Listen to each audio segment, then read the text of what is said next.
नमस्कार किसान भाइयों, मैं पुरुषोत्तम कुमार फिर से हाजिर हूँ आपके अपने YouTube चैनल किसानों की पाठशाला में।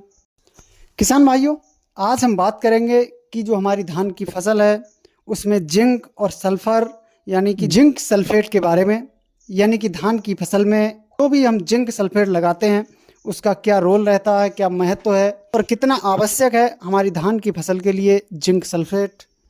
धान की फसल में हमें जिंक और सल्फर का उपयोग किस समय करना चाहिए, कितनी मात्रा में करना चाहिए और इसको लगाने के क्या क्या फ़ायदे हमें अपनी धान की फसल में देखने को मिलते हैं, पूरी कंप्लीट जानकारी मैं आपको देने वाला हूं। तो आप वीडियो में लास्ट तक बने रहिए जिससे कि आपको भी एक सटीक और सही जानकारी मिल सके। चलिए शुरू करते हैं। सबसे पहले बात करते हैं कि हमें धान की फसल में जिंक और सल्फर का उपयोग क्यों करना चाहिए।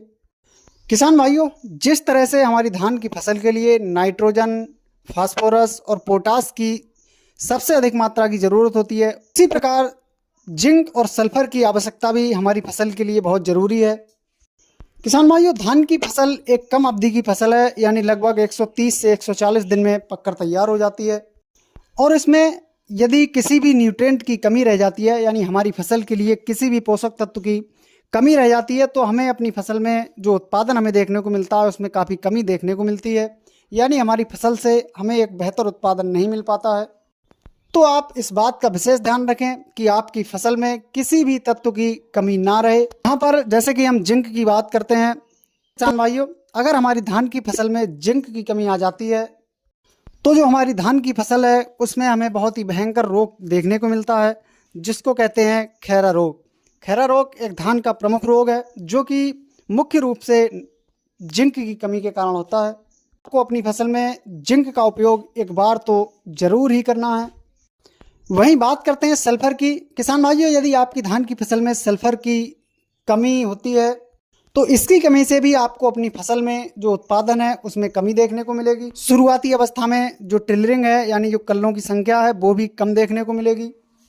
तो किसान भाइयों, जिंक सल्फेट की कमी से हमारी फसल में क्या समस्याएं हैं। किसान भाइयों, जिंक और सल्फेट के कॉम्बिनेशन की बात करें तो आपको मार्केट में जिंक सल्फेट नाम से प्रोडक्ट मिल जाते हैं, जिसमें आपको जिंक और सल्फर दोनों ही पर्याप्त मात्रा में मिल जाते हैं।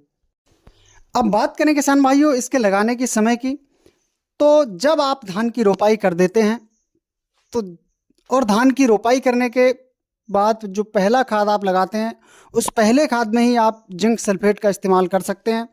बात की जाए इसकी मात्रा की तो जिंक सल्फेट को आप 5 किलोग्राम प्रति एकड़ के हिसाब से अपनी धान की फसल में इस्तेमाल कर सकते हैं। किसान भाइयों, अगर आप अपनी फसल में जिंक सल्फेट का इस्तेमाल करते हैं तो आपको शुरुआत से ही ज़्यादा टिलरिंग देखने को मिलेगी, आपकी फसल बहुत ही अच्छी तरह से ग्रोथ करके चलेगी और आपकी फसल में जो दानों का भराव है वो भी बहुत अच्छा देखने को मिलेगा और आपकी फसल से एक बेहतर उत्पादन निकल कर आएगा। किसान भाइयों, जानकारी पसंद आई हो तो वीडियो को लाइक एवं शेयर ज़रूर करें।